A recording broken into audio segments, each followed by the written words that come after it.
Hello everyone, स्वागत है बेटा आप सबका हमारे इस नए लेक्चर में एप्लीकेशन ऑफ डेरिवेटिव के। और बेटा आज का जो लेक्चर है वो लास्ट लेक्चर रहेगा टेंजेंट नॉर्मल पर, क्योंकि आज के पूरे लेक्चर में हम क्वेश्चंस की प्रैक्टिस करेंगे टेंजेंट नॉर्मल के, और टेंजेंट नॉर्मल वाला जो पोर्शन है वो कंप्लीट कर देंगे।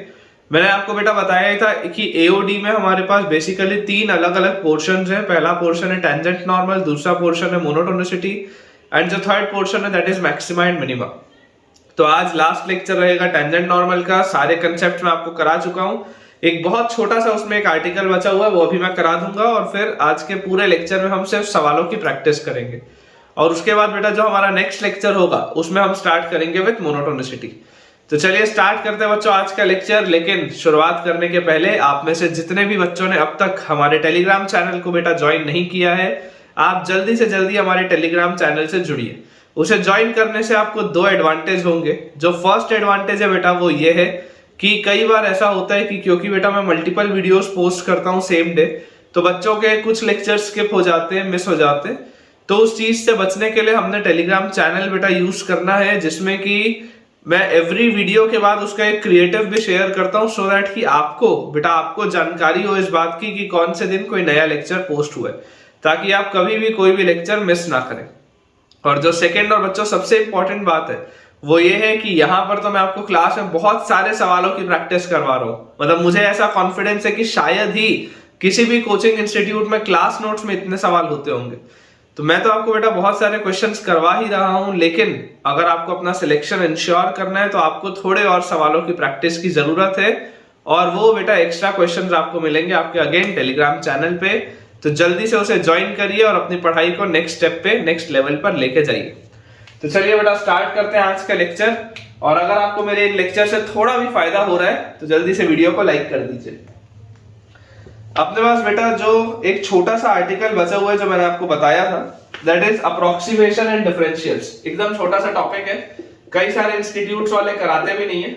आपको ये चीज कराई गई या नहीं कराई गई आप मुझे कमेंट में बताइएगा कि अप्रोक्सीमेशन एंड डिफरेंशियल आपको आपके इंस्टीट्यूट में कराया गया या नहीं कराया गया।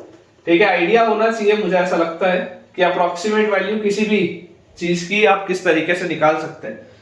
मैं आपको सिर्फ कंसेप्ट बेटा समझा देता हूं कि देखिए जनरली क्या होता है। मान लीजिए अपने पास दिया हुआ है y as a function of x। ठीक है बेटा, y as a function of x अगर मुझे दिया हुआ है तो आप इसको क्या लिख सकते हैं, आप इसको लिख सकते हैं, अगर मान लीजिए अपन y प्लस डेल्टा y निकालना चाहे, अगर बेटा अपन y प्लस डेल्टा y निकालना चाहे तो that will B f x plus delta x, और इसको आप लिख सकते हैं fx plus f delta x। ठीक है, और इसको आप लिख सकते हैं fx plus f dash x into delta fx। ये इसका तरीका होता है। ये बेटा इसका तरीका होता है। मैं आपको ये तरीका समझाता हूं कि ये बेसिकली तरीका हमारे पास आया कहां से। यहाँ पे डेल्टा x आएगा। ठीक है, ये इसका रूल होता है। अब ये रूल कहां से आया मैं आपको ये समझाता हूं। अपने को जो रिजल्ट याद रखना है वो ये याद रखना है कि y प्लस डेल्टा y जो आपके पास आएगा that will B this relation. ठीक है, अब इसके पीछे का मैं आपको लॉजिक समझाता हूं बेटा कि इसके पीछे का लॉजिक क्या है। तो आप इस बात को समझिए कि देखिए हमारे पास बेटा अगर कोई भी एक कर्व दिया हुआ है, कोई भी एक हमारे पास अगर कर्व दिया हुआ है, ठीक है, let us say this is y as a function of x। ये आपका x एक्सिस दिया हुआ है and this is y axis.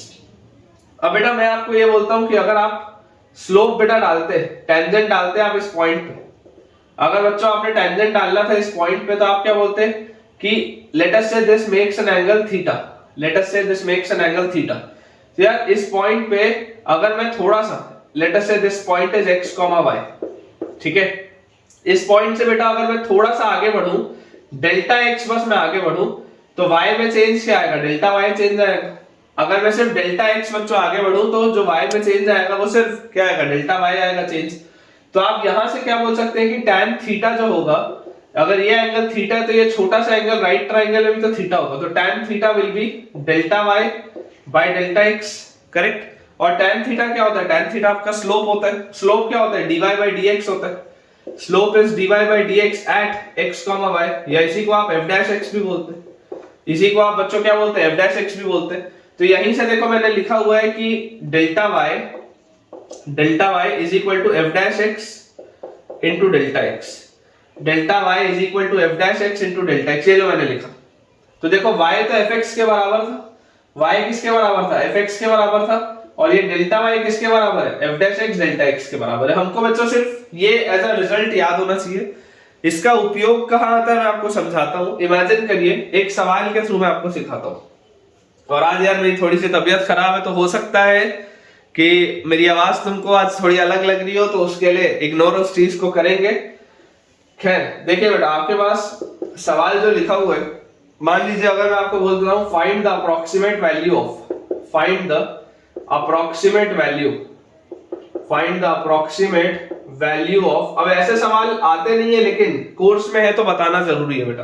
Find the approximate value of under root of 101। मान लीजिए बच्चों मुझे बोला जाता है कि अंडर रूट ऑफ 101 का मुझे अप्रोक्सीमेट वैल्यू बताना है, तो मैं आपको बोल देता हूं कि आप कंसिडर कर लो, सॉल्यूशन बता देता हूं, आप कंसिडर कर लो, consider y equal to F X is equal to root X. आप एक फंक्शन मान लीजिए बच्चों रूट एक्स, आपने मान लिया y को रूट एक्स। तो यार अगर आपने एफ एक्स को रूट एक्स माना है, ये आपका अगर बच्चों फंक्शन है, तो एफ 100 क्या होगा, f 100 will be root 100 which comes out to be 10। इसमें तो कोई प्रॉब्लम नहीं है। अब बेसिकली 100 के सामने 1 बहुत छोटा है। अगर आप 100 को x बोलते हो तो 1 को आप डेल्टा x बोल सकते हो। बेसिकली ये डेल्टा x क्या है, delta x is small variation of x या small change in x। Delta x is small change in x and delta y is small change in y, small change in y। ये इसका मतलब होता है। तो यार मैं आपको ये बोल सकता हूं कि f 101 जो होगा उसको आप लिख सकते हो f 100 प्लस 1। इसको आप क्या लिख सकते हो, f 100 plus 1, and this will be equal to, this will be equal to क्या आ जाएगा मेरे पास बेटा, this will be equal to f 100 plus f dash 100, f dash 100 into delta x। तो डेल्टा x आपने चेंज कितना किया, this is your basically delta x। तो डेल्टा x आपने चेंज किया है 1, ये अपने पास आता है। अच्छा fx अगर रूट x था तो this implies f dash x क्या होगा, 1/2 रूट x। अगर fx की वैल्यू बच्चों रूट x थी तो f डैश x अपने पास क्या आ जाएगा, f dash x will be 1/2 root x। तो यार यहां से अपने पास क्या चीज आ जाती है, यहां से अपने पास आ जाता है f 101 will be equal to f 100। f 100 कितना था, f 100 was 10 plus f dash 100, तो f डैश 100 अपने पास कितना आ जाएगा, 1/2 into root 100 is 10। f dash 100 will be 1/2 into root 100 is 10 multiplied by 1। तो यहां से अपने पास बेटा देखो ये क्या आ गया, 1/10, 1/10 is 0.1 और 0.1 को भी अगर आप 2 से डिवाइड कर देंगे तो 0.05। Final answer will be 10.05। देख लो अप्रोक्सीमेट अगर आप इसकी वैल्यू देखोगे दिस विल बी 10.05। ये लॉजिक होता है इसको सॉल्व करने का। ठीक है, आपको इन द वर्स्ट सिचुएशन बस आइडिया होना चाहिए कि इसको सॉल्व कैसे करना है।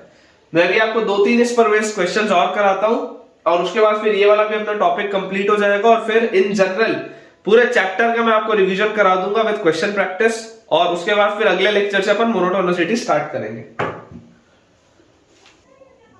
जैसे अपने पास बेटा नेक्स्ट क्वेश्चन लिखा हुआ है, find the approximate value of, इसी लॉजिक से करना है, find the approximate value, find the approximate value of, find the approximate value of under root of 0.037, under root of 0.037। अब बच्चों आपको इसके आसपास की चीज ढूंढनी है। आपको क्या करना है, इसके आसपास की चीज ढूंढनी है। तो इसके जो सबसे करीब में नंबर मुझे दिखता है जिसका रूट मुझे पता है वो क्या है, under root of 0.04, under root of 0.04 जिसकी वैल्यू 0.2 होती है, इसके सबसे करीब यही है। आप इसमें बेटा कंफ्यूज नहीं होंगे, अंडर रूट ऑफ 0.036 मत लिखना क्योंकि ये अच्छा आपके लिए नहीं है रिजल्ट। अगर 0.0036 होता तो अच्छा रिजल्ट होता, लेकिन this is not a good result for me, मेरे लाइकिंग में नहीं है ये। ठीक है, तो हमारे पास बेटा अगर ये वाली चीज लिखी हुई है तो आप समझिए आप फंक्शन क्या मानेंगे, आप फंक्शन मानेंगे कि let y equal to F x, और एफ एक्स को आप ले लीजिए under root of x, function आपका वही अंडर रूट ऑफ एक्स। तो यहां से हमारे पास बच्चों f डैश x की वैल्यू क्या आ जाएगी, 1/2 root x। f dash x की वैल्यू हमारे पास आ जाती है 1/2 रूट x। तो अगर f डैश x की वैल्यू 1/2 रूट x हो जाती है तो यार यहां से मुझे एक चीज समझ में आती है कि यार f of x plus delta x, जिसको कि आप y प्लस डेल्टा y भी बोलते हैं, जिसको कि हम y प्लस डेल्टा y भी बोलते हैं, ये बेसिकली होता क्या है, this is fx plus f delta x which is basically f dash x into delta x। यही आपने मैंने अभी आपको रिजल्ट बताया। तो अगर मैं इस रिजल्ट को ध्यान से ऑब्जर्व करूं तो मुझे यार ये बात समझ में आती है कि मैं अगर x को ले लूं 0.04 और डेल्टा x को अगर मैं ले लूं 0.003 बेसिकली 0.040 में से आप अगर 0.003 सब्ट्रैक्ट करेंगे तो यही चीज आएगी जो लिखा हुआ है। तो अगर मैं ये चीज लिख लूं तो यहां से अपने पास देखो क्या आ जाता है, f 0.037 will be equal to fx मतलब under root of 0.04, fx is under root of 0.04 plus f dash x, तो 1/2 into root over 0.04 और मल्टीप्लाइड बाय डेल्टा x। तो डेल्टा x यहाँ पर क्या है बेटा, delta x is basically minus 0.03, यहाँ पर माइनस लगा लो क्योंकि x प्लस डेल्टा x जैसे ही आप करेंगे तभी तो 0.037 आएगा ना, तो दिस इज माइनस 0.003। ये अपने पास बेटा रिजल्ट है। तो इसको अगर आप सिंप्लीफाई कर लें तो this will be 0.2 plus 1/2 into this will be 0.2 और मल्टीप्लाइड बाय यहाँ पर माइनस साइन है तो यहाँ माइनस आ जाएगा और 0.003 ये अपने पास लिखा हुआ है। थोड़ा सा बेटा अगर अपन इसका डेसिमल शिफ्टिंग कर ले तो डेसिमल शिफ्टिंग अपने आ जाएगी यहाँ से 0.2 माइनस 1/2 इनटू 2 और पूरे को देखो अपन ने 10 से मल्टीप्लाई किया तो यहाँ 2 हो गया और ऊपर आ गया 0.03, जो 0.003 था अब आ गया 0.03। तो यार देखो 0.03 को जब आप बेटा 2 से डिवाइड करेंगे तो आपके पास क्या आ जाएगा 0.015, this will be 0.2 minus 0.015 by 2, एक 2 अगर मैं सेट कर लिया तो ये आ जाएगा और इसके बाद अगर मैं एक बार और इसको 2 से डिवाइड कर दूंगा तो मेरे पास आ जाएगा 0.2 माइनस 0.0075, यही आएगा क्या 0.075।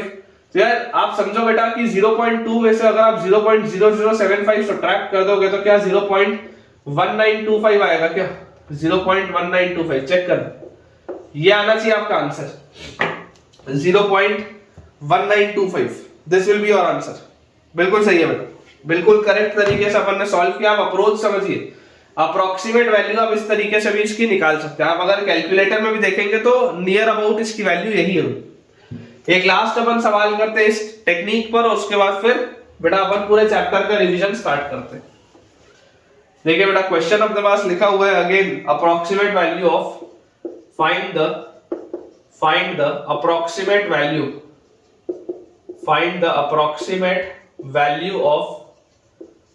the approximate value of 82 raised to the power 1/4, 82 raised to the power 1/4। ठीक है, ये अपने पास बेटा question approximate value of 82 raised to the power 1/4। अब देखो अगर आपको बच्चों 82 raised to the power 1/4 को कैलकुलेट करना है तो आप क्या बोलेंगे, आप अगेन यहां पर बोलेंगे सॉल्यूशन में कि fx को आप ले लो x raise to the power 1/4, या फंक्शन मान के आगे बढ़ो।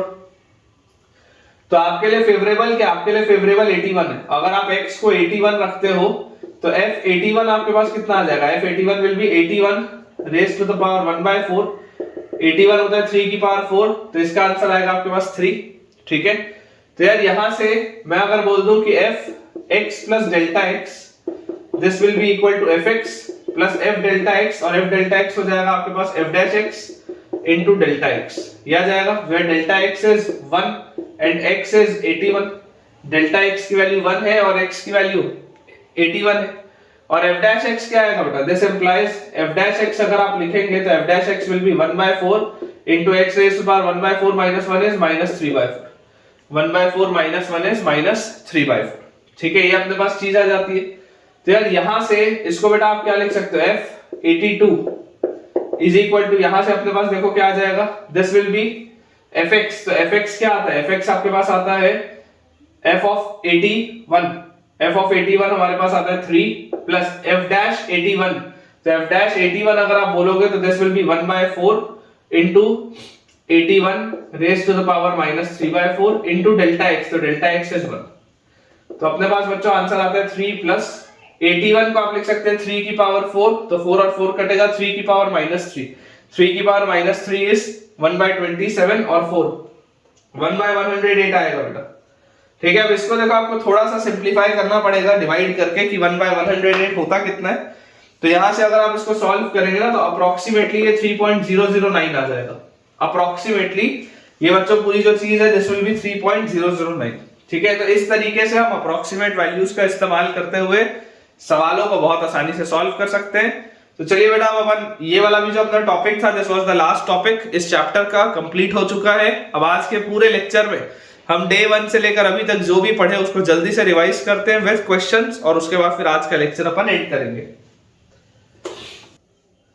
क्वेश्चन बेटा अपने पास लिखा हुआ है the curve y is equal to ax cube, the curve y is equal to ax cube plus bx square plus cx plus d, the curve y is equal to ax cube plus bx square plus cx plus d के बदला 5 लिख लो, plus cx plus 5 touches the x axis, touches the x axis, touches the x axis at p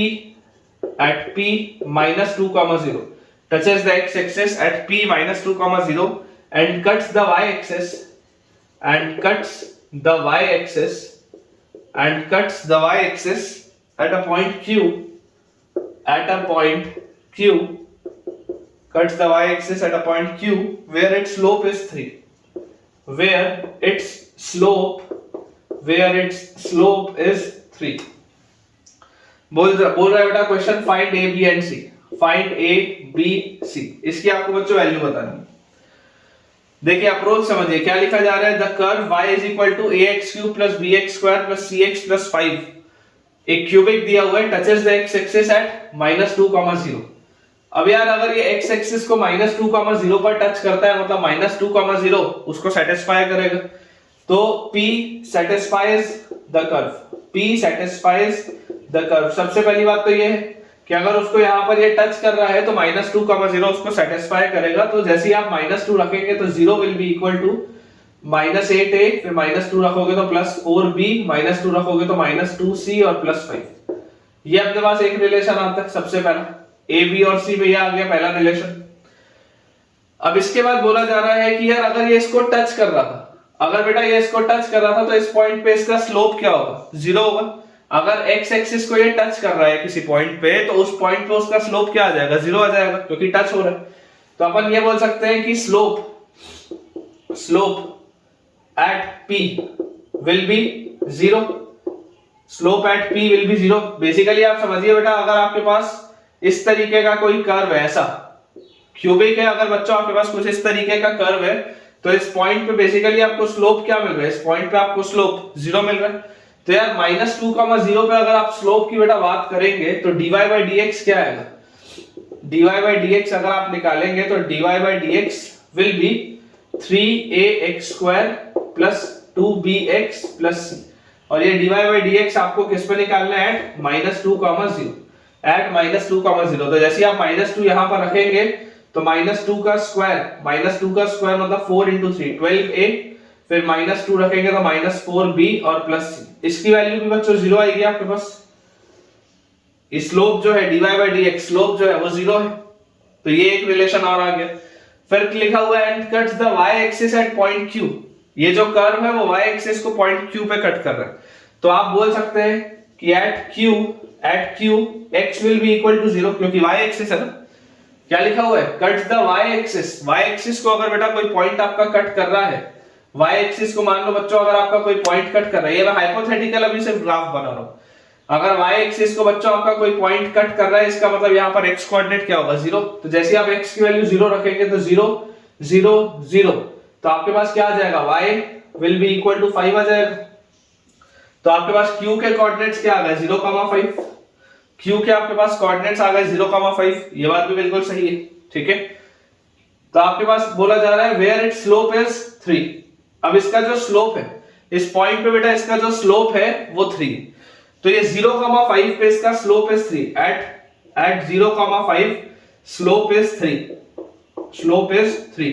तो अगर आप dy by dx निकालेंगे तो ये dy by dx at 0,5, dy by dx at 0,5 तो स्लोप, तो therefore 3 is equal to slope जो है वो 3 है, दिस इज इक्वल टू जैसे आप यहां पर 0,5 डालेंगे तो 0 डालते ही 0 पे खत्म c, तो मतलब कि c की वैल्यू अपने पास कितनी आ जाएगी, 3। ये यहां से बेटा अपन ने लिखा, ये यहां से आप लिख सकते हो 0,5 आपने जैसे इसमें पुट किया तो 3 की वैल्यू आपके पास क्या आ जाएगी, c के बराबर आ जाएगी। बिल्कुल सही बात है। तो यार यहां से अगर आपके पास c की वैल्यू 3 आ गई तो आपके पास रिलेशन क्या है, आपके पास रिलेशन आ गया 12a माइनस 4b। देयरफॉर आप लिख सकते हैं 12a minus 4b is equal to c, उधर जाएगा तो माइनस c मतलब माइनस 3। और अगर आपने यहां पर बोल दिया c की वैल्यू 3 तो c की वैल्यू 3 मतलब क्या हो गया, 3 into minus 2 is minus 6, minus 6 plus 5 is minus 1। तो यहां से बच्चों आप बोल सकते हैं minus 8a plus 4b is equal to minus 8a plus 4b is equal to, ये माइनस 1 था उधर जाएगा तो प्लस 1, यह आ जाएगा आपके पास। आप इन दोनों को बेटा ऐड कर दो, जैसे ही आप इन दोनों को ऐड करोगे, ऐड करते ही देखो ये कैंसिल आउट हो जाएगा, प्लस 4a, प्लस 4a की वैल्यू हमारे पास आ जाएगी माइनस 2 और a की वैल्यू अपने पास आ जाएगी माइनस 1/2। ठीक है, a की वैल्यू अपने पास आ जाएगी माइनस 1/2 और a की वैल्यू बच्चों जैसे ही माइनस 1/2 है, आप इसमें अगर पुट कर दें तो 12 into minus 1/2 minus 4b is equal to minus 3। तो ये 2 और ये कटा तो यहाँ पे आ गया 6, तो माइनस 6 उधर जाएगा तो प्लस 6, तो minus 4b is equal to 6 minus 3 is 3। तो b की वैल्यू बच्चों आ जाएगी माइनस 3/4। सिंपल सा सवाल है, बस चीजें सॉल्व करते जानी। ठीक है, आसान सा क्वेश्चन था बेटा ये। तो आपके पास a की वैल्यू कितनी आ रही है, a की वैल्यू आपके पास आ जा रही है बेटा minus half which is correct. b की वैल्यू हमारे पास आ जा रही है 3/4। ठीक है, ये भी बेटा बिल्कुल सही है। एंड c की वैल्यू बच्चों अपने पास आ जाएगी माइनस 3/4 के बाद c की वैल्यू आ जाएगी 3। बिल्कुल सही है बेटा, बिल्कुल सही। ठीक है, इसका ग्राफ ऑल्दो अलग तरीके से बनेगा, लेकिन ये अपन ने तो जनरल एक ग्राफ बनाया था सॉल्व करने के लिए। चलिए अगला सवाल बनाते हैं। अगला बेटा अपने पास सवाल लिखा है, थोड़ा सा कैलकुलेटिव क्वेश्चन है। ठीक है, स्टार लगा देते हैं इसमें, थोड़ा सा कैलकुलेशन होगा। ठीक है, क्वेश्चन अपने पास दिया है, show that the angle between the tangents to the ellipse, show that the angle between the tangents to the ellipse x square by a square plus y square by b square equal to 1, where a is greater than b, and the circle x square plus y square equal to ab, and the circle x square plus y square equal to ab at a point of intersection is at their point of intersection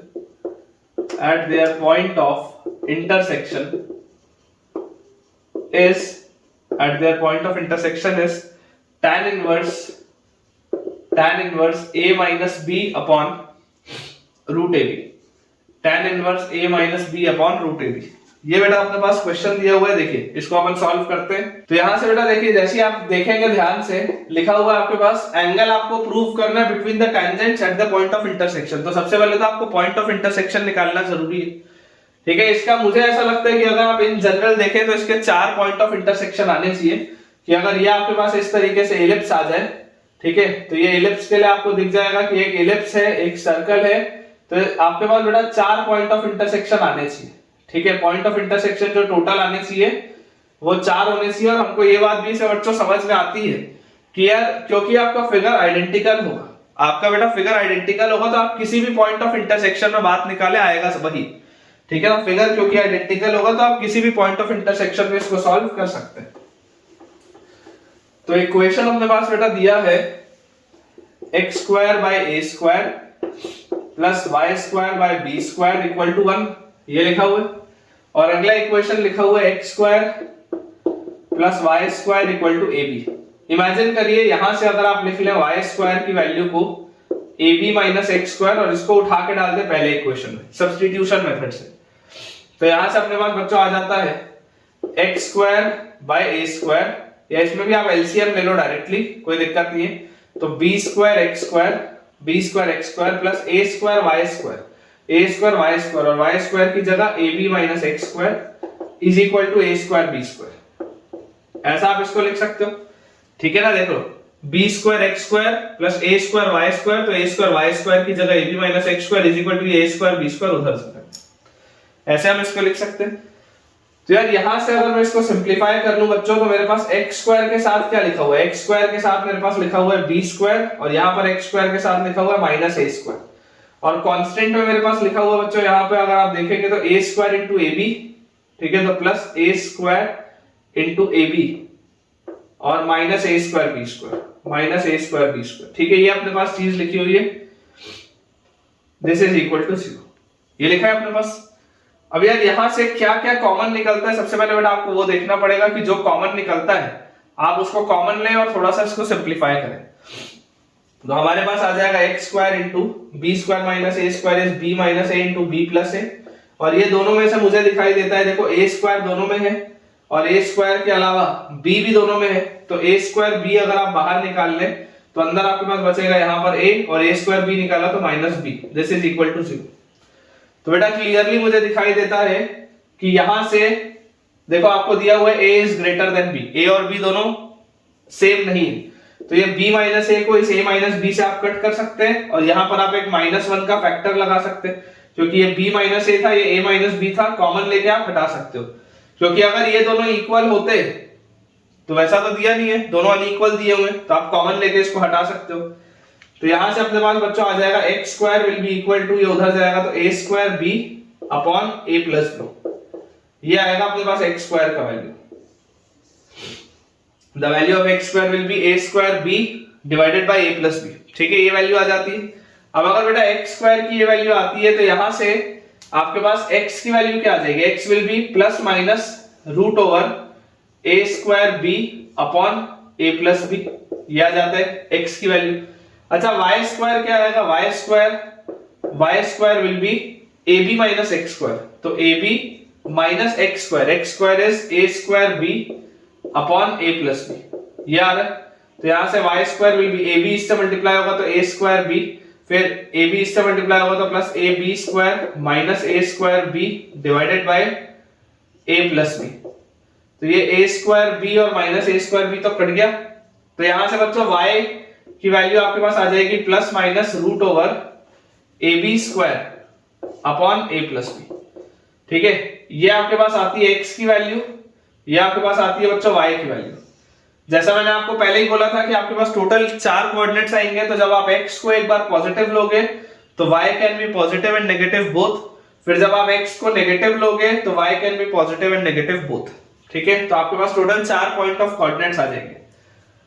बोला जाता है that their point of intersection. अच्छा एक बात और भी पता है आपको कि चारों में से आप किसी भी पॉइंट पे निकालोगे रिजल्ट सेम आएगा, तो आप सिंपली निकाल लो यार उस पे कि आप x को ले लो under root of a square b by a plus B, दोनों पॉजिटिव कोऑर्डिनेट में आप निकाल लो, और under root of ab square by a plus B, answer same आएगा बेटा। आपको अगर किसी और कोऑर्डिनेट में भी निकालना हो तो आंसर आपका सेम आएगा, उसमें कोई फर्क नहीं पड़ेगा, answer will always be same. तो आप तो यार किसी भी एक कोऑर्डिनेट पे निकाल लो, मैं बोलता हूँ एक पॉजिटिव वाले कोऑर्डिनेट पे निकाल लो, तुमको अगर पॉजिटिव और नेगेटिव रखना हो या नेगेटिव और पॉजिटिव रखना हो या दोनों नेगेटिव रखना हो तो आप रख सकते हो, आंसर सेम आएगा। अब बोला जा रहा है एंगल बिटवीन द टेंजेंट्स, तो यार सबसे पहले अब आपको टेंजेंट निकालना पड़ेगा। तो यार टेंजेंट निकालने के लिए अपन यहाँ पर देखो क्या करेंगे, ऐसा करते हैं, इसको यहाँ से थोड़ा सा क्लियर कर देते हैं। अपने पास देखो 2 कर्व बेटा दिए हुए, तो ये दोनों कर्व पे आप स्लोप निकाल लो, ठीक है। ये आपके पास जो है आपका ये फर्स्ट कर्व है, दिस इज कर्व 1, और ये हमारे पास बच्चों जो दिया हुआ है this is your second curve, तो कर्व 2। तो अगर मैं कर्व 1 पे स्लोप की बात करूं तो इसको डिफरेंशिएट करूंगा तो 2x by a square, 2x by a square plus इसको डिफरेंशिएट करेंगे तो 2y बाय b स्क्वायर, और y का differentiation will be y dash, y का differentiation will be y dash, and this will be equal to 0। तो यहां से ये 2 का फैक्टर तो आप कॉमन लेके हटा सकते हो, तो अपने पास आ जाता है y dash will be equal to, ये उधर जाएगा तो minus x by a square सबसे पहले, और उसके बाद b स्क्वायर उधर जाएगा ऊपर b स्क्वायर, और नीचे वहां y आएगा। और ये आप कौन से कोऑर्डिनेट पे निकाल रहे हैं, ये बेटा आप निकाल रहे हैं इस कोऑर्डिनेट पे, let us say this is coordinate at point p, तो आप पॉइंट p पे निकाल रहे हैं, ठीक है। आप बच्चों इसको पॉइंट p पे निकाल रहे हैं, तो आपके पास ये स्लोप कितना आ रहा है, ये स्लोप बेटा आपके पास आ जाएगा minus b square by a square into minus b square by a square into क्या है x बाय y, तो x बाय y क्या होगा, x बाय y, इसको इससे डिवाइड करोगे तो जैसे ही बेटा आप डिवाइड करोगे तो देखो a प्लस b से a प्लस b तो कटेगा, root over a square b by root ab square, तो क्लियरली आप देख सकते हो ab से ab भी कटेगा, यहाँ एक a बचेगा, यहाँ एक b बचेगा, तो रूट a बाय b आएगा, रूट a बाय b, ये चीज आएगी आपके पास, आप देख सकते हैं। वैसे अगर मैं सेकंड वाले कर्व पे स्लोप की बात करूं एट पॉइंट P ओनली, तो यहाँ पे आप इसको डिफरेंशिएट करोगे तो 2x और y स्क्वायर का 2y into y dash, this is equal to constant term का डिफरेंशिएशन होगा 0। तो यार यहाँ से ये 2 को तो आप हटा दो, तो यहाँ से y डैश की वैल्यू अपने पास आ जाएगी माइनस एक्स बाय वाई, और this will be minus x by y. Again बेटा x बाय वाई, तो इसको आप इससे जब डिवाइड करोगे a प्लस बी से a प्लस बी कटेगा, ab से ab कटेगा, यहाँ a बाय b बचेगा, तो this will be root a by b। This is at point P। ठीक है, ये चीज अपने पास आ गई। अब बेटा जैसे ही आपके पास स्लोप आ गया, अपन इस चीज को यहां से क्लियर कर सकते हैं। स्लोप आते ही अब आपको क्या निकालना है, सिर्फ और सिर्फ एंगल निकालना है। तो यार एंगल निकालना तो बहुत आसान सी बात है। क्या होता है एंगल, अगर आप एंगल की बात करेंगे, this is your slope m1, this is your slope m2। तो अगर हम एंगल की बात करें तो tan थीटा जो होता है that is mod of m1 minus m2 upon 1 plus m1 m2, यही होता है acute angle between two curves.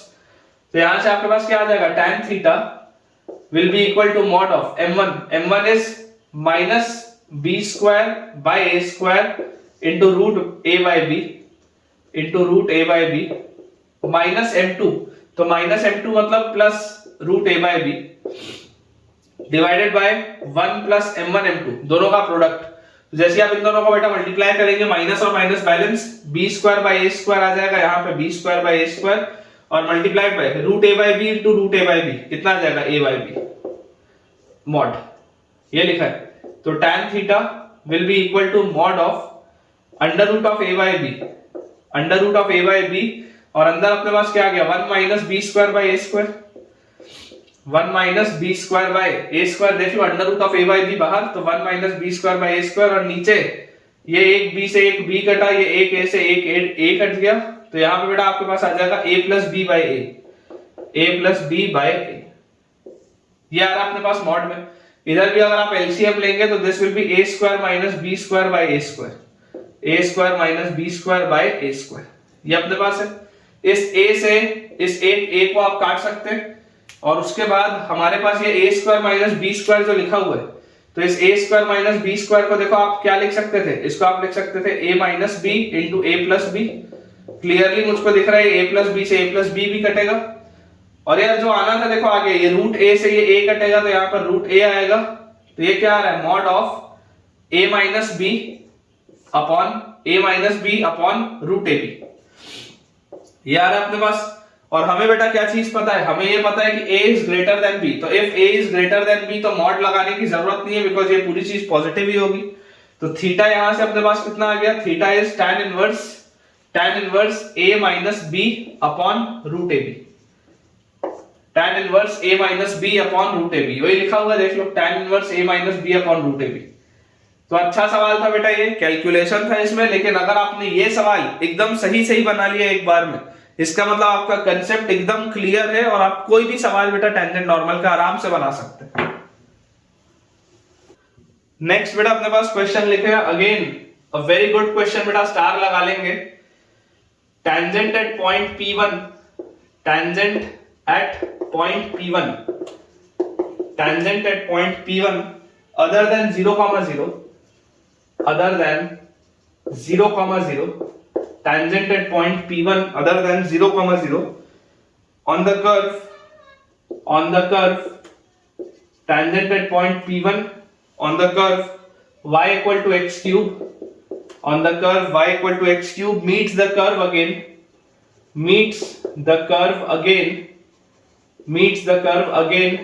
at P2. Tangent at P1 meets the curve again at P2. The tangent at P2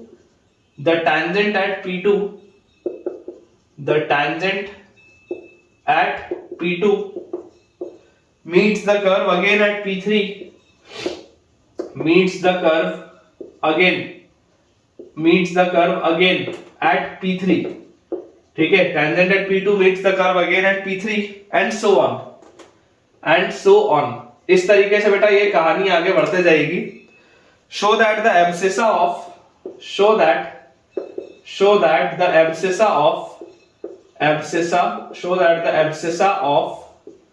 P1 से लेकर Pn, P1, P2, P3 and so on till Pn, abscissa of P1 से लेकर Pn form a geometric progression. आपको ये show करना है कि it forms a geometric progression. Also find the ratio, also find the ratio, also find the ratio area of triangle P1 P2 P3, area of triangle P1 P2 P3 by area of triangle P2 P3 P4, P2 P3 P4। ये अपने पास बेटा सवाल है। Again बहुत ही जबरदस्त और बहुत ही शानदार सवाल है, बच्चे डरते हैं ऐसे सवालों को देख के। अब आज क्योंकि बेटा मैं आपको बोल रहा हूँ कि टेंजेंट नॉर्मल का लास्ट लेक्चर है, तो ऑब्वियसली अच्छे सवाल ही करेंगे, बेकार सवाल करने का कोई मतलब नहीं है। तो देखो अपने को लिखा हुआ है tangent at point P1 on the curve y equal to X cube. तो बेटा हमारे पास अगर कर्व लिखा हुआ है y equal to X cube, तो इसमें P1 के कोऑर्डिनेट्स आप क्या मान सकते हैं? P1 के कोऑर्डिनेट्स आप ले सकते हैं, अगर पैरामेट्रिकली मैं जाऊं तो T1, T1 क्यूब। P1 के कोऑर्डिनेट्स आ जाएंगे हमारे पास T1, T1 cube. Similarly P2 के कोऑर्डिनेट्स हमारे पास आ जाएंगे T2, T2 क्यूब। P3 के कोऑर्डिनेट्स हमारे पास आ जाएंगे T3, T3 cube and so on. ये बात तो अपने को आती है समझ में। बोला जा रहा है tangent at P1 other than 0,0 on the curve y equal to X cube. अब अगर आपको बेटा इस पे टेंजेंट डालना है तो इक्वेशन ऑफ टेंजेंट एट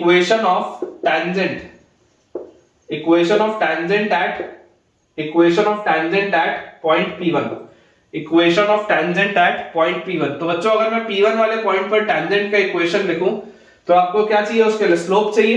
तो स्लोप अगर आप देखेंगे तो dy by dx at P1 will be equal to कितना आ जाएगा? 3x square eight P1। और x की वैल्यू कितनी है बेटा यहाँ पे? P1 पे T1 है, तो ये अपने पास आ गया 3T1 स्क्वायर। तो टेंजेंट का इक्वेशन आ जाएगा y माइनस y1। तो y माइनस y1 मतलब T1 का cube is equal to slope मतलब 3T1 square into x minus x1 is T1। ये आता है आपके पास बेटा टेंजेंट का equation. This is the equation of tangent at P1, y minus y1 is equal to slope into x minus x1। क्या लिखा है? लिखा हुआ है meets the curve again at P2।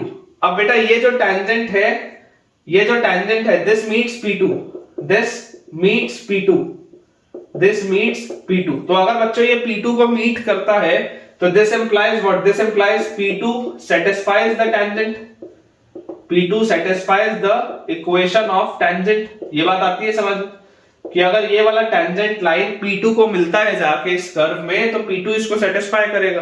तो P2 अगर इसको सेटिस्फाई करेगा तो आप लिख सकते हैं therefore T2 cube minus T1 cube is equal to 3T1 square into T2 minus T1।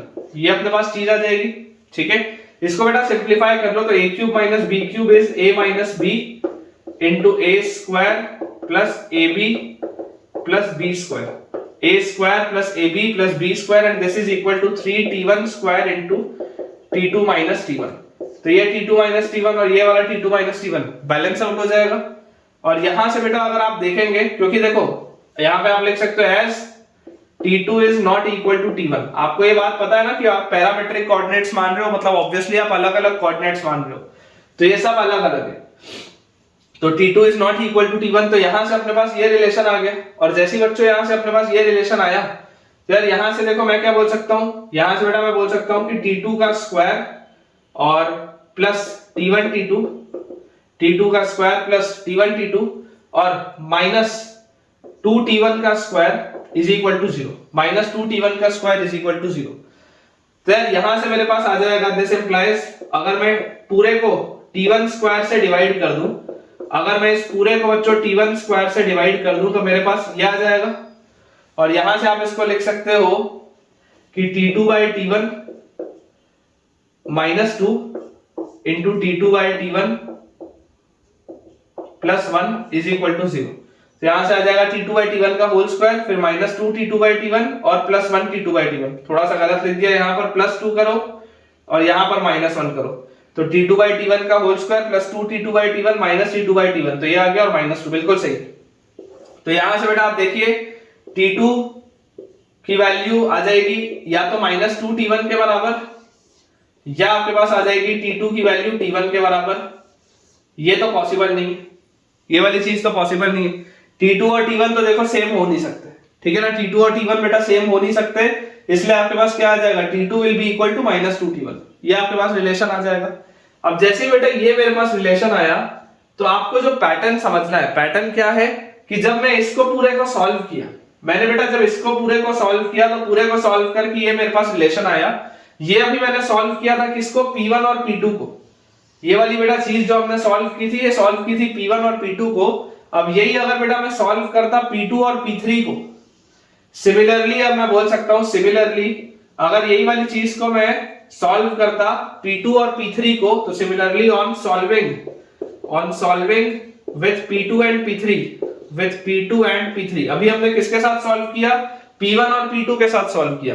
अगर हम P2 और P3 के साथ सॉल्व करते तो हमारे पास आ जाता T3 is equal to -2T2, ये आ जाता अपने पास, T3 is equal to -2T2 आ जाता, T2 के बदले T3 हो जाता और T1 के बदले T2 आ जाता। और T2 अपने आप में क्या था, T2 अपने आप में था आपके पास -2T1, तो this will be equal to -2T1, मतलब this will be equal to 4T1, ठीक है। तो T3 की वैल्यू अपने पास आ जाती है 4T1। तो यार यहां से मेरे पास लिखा क्या हुआ है, आप देखो बेसिकली ये जो कोऑर्डिनेट्स लिखे होंगे आपके पास, जो कोऑर्डिनेट्स आएंगे बेटा, पहला कोऑर्डिनेट है T1। अगर आप एब्सिसा की बात करोगे ना, एब्सिसा, अगर बेटा हम सिर्फ एब्सिसा की बात करें तो एब्सिसा में बेटा मुझे यहाँ पर देखो क्या दिख रहा है, मुझे दिख रहा है पहले वाले का एब्सिसा T1 है, फिर दूसरे वाले का एब्सिसा है T2 किसके बराबर है -2T1, फिर तीसरे वाले का एब्सिसा है T3 किसके बराबर है 4T1, फिर -2 से मल्टीप्लाई होगा तो -8T1, फिर -2 से मल्टीप्लाई होगा तो 16T1, फिर -2 से मल्टीप्लाई होगा तो -32T1, इस तरीके से आएगा, देख लो -2 मल्टीप्लाई होता जा रहा है बेटा। तो आपको क्लियरली दिखाई दे रहा है कि जो बोला जा रहा है abscissa of these points form a geometric progression, तो बिल्कुल सही बात है। इनका बेटा ये जो एब्सिसा है ये ज्योमेट्रिक प्रोग्रेशन बना रहे हैं, और इस ज्योमेट्रिक प्रोग्रेशन का जो कॉमन रेशियो है, कॉमन रेशियो R जो आएगा बेटा, कॉमन रेशियो इज आपके पास कितना -2, कॉमन रेशियो विल बी -2, क्योंकि आप -2 इसमें बस मल्टीप्लाई करते जा रहे हैं और चीज आपको मिलते जा रही है। तो ये तो आपने शो कर दिया कि जीपी तो है। इसके बाद बोलता है area of triangle P1 P2 P3 divided by area of triangle P2 P3 P4। तो ऐसा बेटा अपन करते हैं, इसको थोड़ा सा क्लियर यहां पर कर लेते हैं ताकि अपन एरिया इवैल्यूएट कर पाए।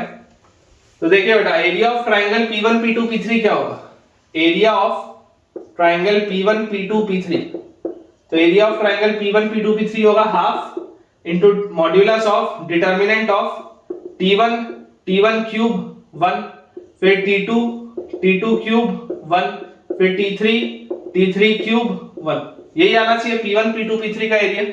इसका x coordinate y coordinate x coordinate y coordinate x coordinate y coordinate, इस तरीके से आप इसको लिखेंगे। और इसी को आप और क्या लिख सकते हैं, half into modulus of determinant of, यहाँ पे T1 ठीक है, यहाँ पर T1 क्यूब ठीक है, यहाँ पर 1 ठीक है। T2 की जगह आप क्या लिख सकते हो बेटा, T2 की जगह आप लिख सकते हो -2T1, फिर T2 के क्यूब की जगह हम क्या लिख सकते हैं, T2 के क्यूब की जगह बच्चों हम यहाँ पर लिख सकते हैं -8T1 का क्यूब, और उसके बाद लास्ट में आएगा 1। एंड सिमिलरली T3, तो T3 की जगह बच्चों आप यहाँ पर लिख सकते हो 4T1, है ना, T3 की जगह 4T1, और उसके बाद T3 का क्यूब, तो इसका cube will be 64T1 cube, और उसके बाद 1। ये अपने पास आता है area of triangle P1 P2 P3। And similarly अगर मैं बोलूं area of triangle P2 P3 P4, तो P2 P3 P4 का area will be half into modulus of determinant of T2 cube 1, T3 cube 1, T4 cube 1, ये आएगा अपने पास, ये चीज आ जाएगी अपने पास P2 P3 P4 में। तो अब यार यहां से आप इसको बेटा अगेन समझने की कोशिश करिए, half into modulus of determinant of, पहले वाले T2 का आप क्या लिख सकते हो, पहले वाले बच्चों आप T2 को यहां से लिख सकते हो -2T1, तो दिस इज -2T1, फिर उसका क्यूब, तो यहां पे आपके पास आ जाएगा -8T1 क्यूब और फिर 1, ये आ गया अपने पास। फिर T3, तो T3 की जगह आप क्या लिख सकते हो, T3 की जगह आप लिख सकते हो 4T1, तो दिस इज 4T1, उसका क्यूब तो 64T1 क्यूब और 1, और लास्ट वाले में T4 की जगह आप लिख सकते हैं -8T1 और उसका क्यूब, तो 8 इंटू 8 64, और 64 इंटू 8 तो 2 की पावर 9 कितना होता है 512, तो -512 T1 का क्यूब और 1, ये अपने पास आती है बेटा चीज। अब अगर मैं इन दोनों को कंपेयर करूं तो मुझे एक चीज बेटा दिखाई देती है कि अगर इस पूरे कॉलम में से, ये जो बेटा पहला वाला पूरा कॉलम है, इस पहले वाले पूरे कॉलम में से अगर मैं -2 बाहर निकाल लूं, पहले वाले बेटा पूरे कॉलम में से अगर मैं -2 कॉमन निकाल लूं, तो -2 तो देखो पूरे कॉलम में से कॉमन निकलता है, और -2 बाहर निकलते ही ये देखो ये T1 हो जाएगा, ये -2 T1 हो जाएगा, और ये वाला आपके पास 4 T1 हो जाएगा। तो ये दोनों तो सेम हो गए, पहला वाला कॉलम। अच्छा, उसके बाद ये जो दूसरा वाला पूरा कॉलम बेटा, इसमें से अगर मैं ये -8, अगर बेटा मैं -8 खींच के बाहर निकालूं, -2 के साथ साथ अगर मैं -8 भी खींच के बाहर निकालूं, तो देखो T1 क्यूब बनेगा, फिर यहाँ पर -8 T1 क्यूब बनेगा, और -8 अगर निकल गया तो 64 T1 क्यूब मिलेगा।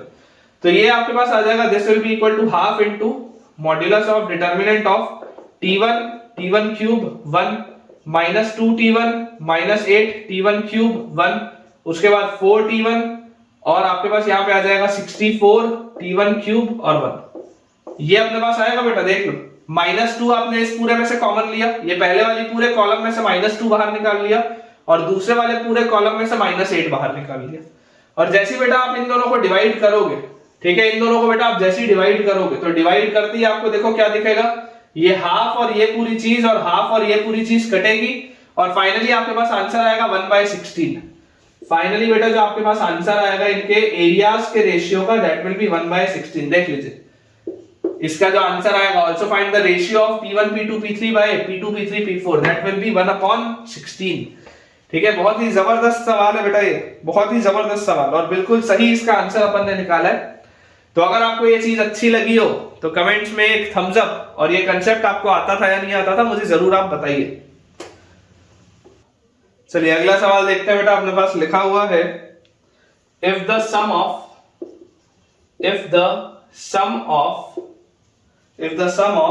स्क्वायर्स ऑफ द इंटरसेप्ट्स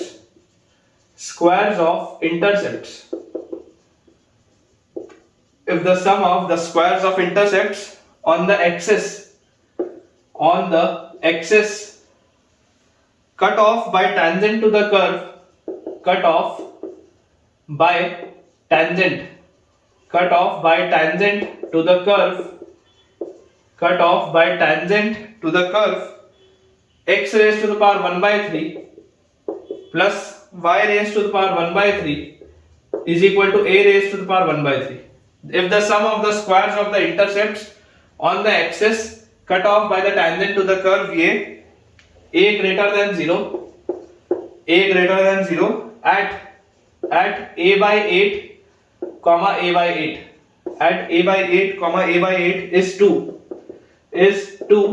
तो find a, ये अपने पास बच्चों सवाल दिया। दोबारा रिपीट कर देता हूं, if the sum of the squares of the intercepts on the axis cut off by the tangent to the curve a at a by 8 comma a by 8। तो सबसे पहले आप अगर tangent का बेटा इक्वेशन लिखना चाहते हैं, तो कर्व आपके पास लिखा है x की पावर 1/3 प्लस y की power 1/3 is equal to a की पावर 1/3, ये आपके पास कर्व लिखा है।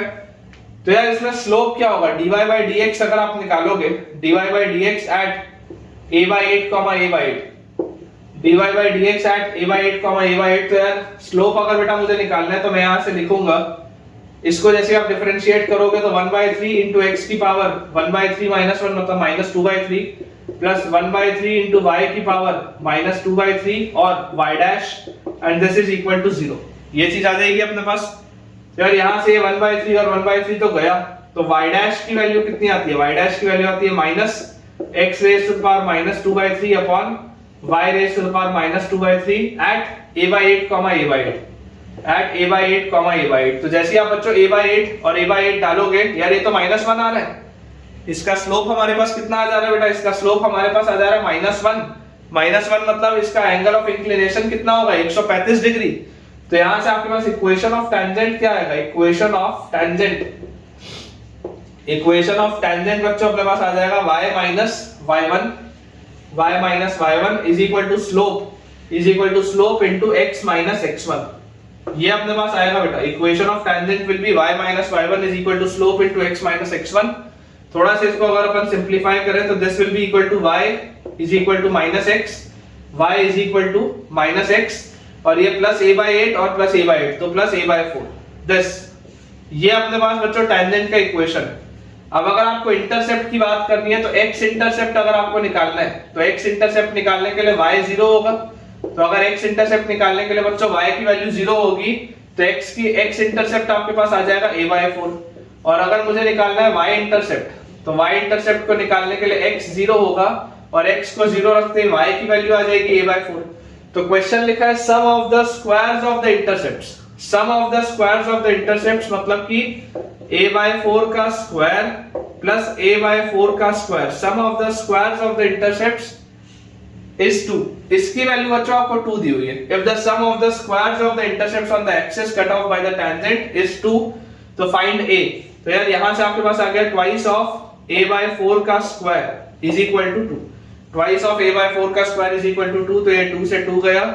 तो यार a/4 की वैल्यू बच्चों आपके पास आ जाएगी 1 या -1 भी हो सकती है, लेकिन -1 आप लोगे नहीं क्योंकि आपको a क्या चाहिए, आपको a चाहिए पॉजिटिव। तो a/4 की वैल्यू आपके पास आ जाएगी 1 और a की वैल्यू बच्चों आपके पास आ जाएगी 4। This will be the answer. Check कर लीजिए बेटा, a का वैल्यू 4 आएगा और यही अपना फाइनल आंसर भी होगा। नेक्स्ट बेटा अपने पास लिखा हुआ है सवाल कि the coordinates of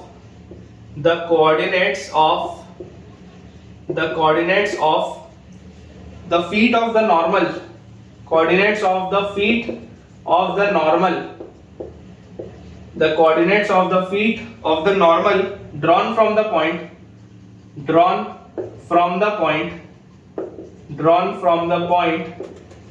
the coordinates of the feet of the normal drawn from the point 14,7, drawn from the point 14,7 to the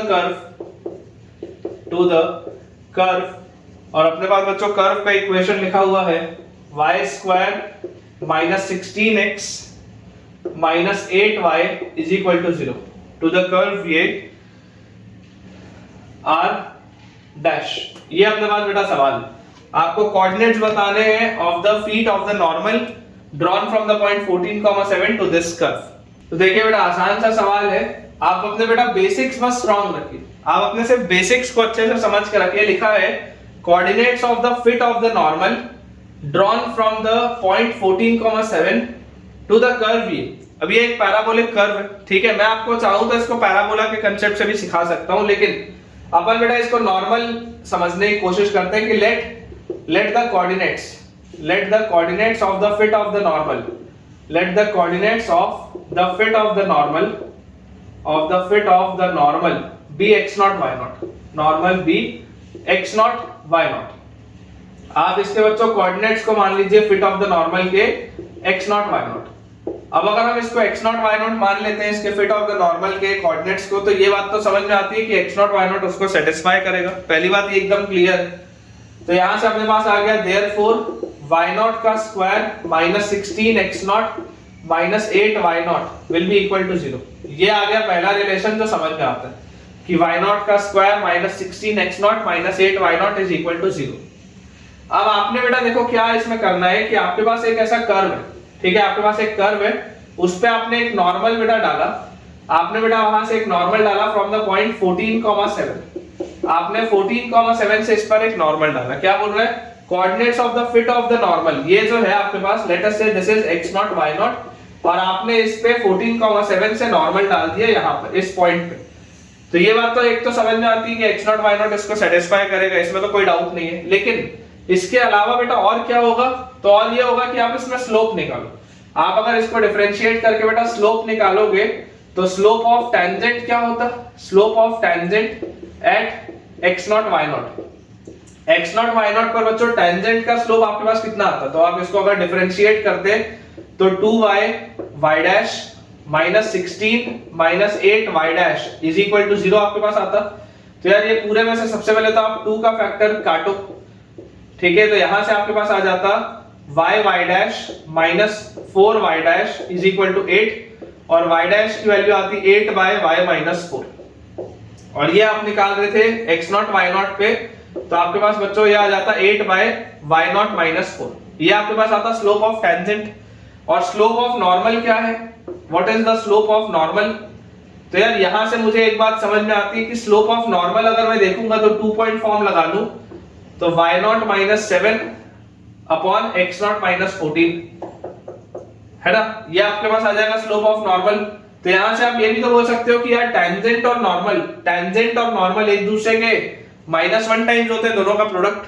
तो यार इन दोनों को अगर आप मल्टीप्लाई कर दो तो therefore 8 by y0 - 4 multiplied by y0 - 7 by x0 - 14 this is equal to -1। अपन ये भी तो बोल सकते हैं। तो यहां से देखो आपके पास क्या चीज आ जाएगी बच्चों, इसको जैसे आप सॉल्व करोगे आपके पास आ जाएगा, ये स्लोप ऑफ नॉर्मल मैंने निकाल लिया, स्लोप ऑफ टेंजेंट हमने निकाल लिया था यहाँ पे।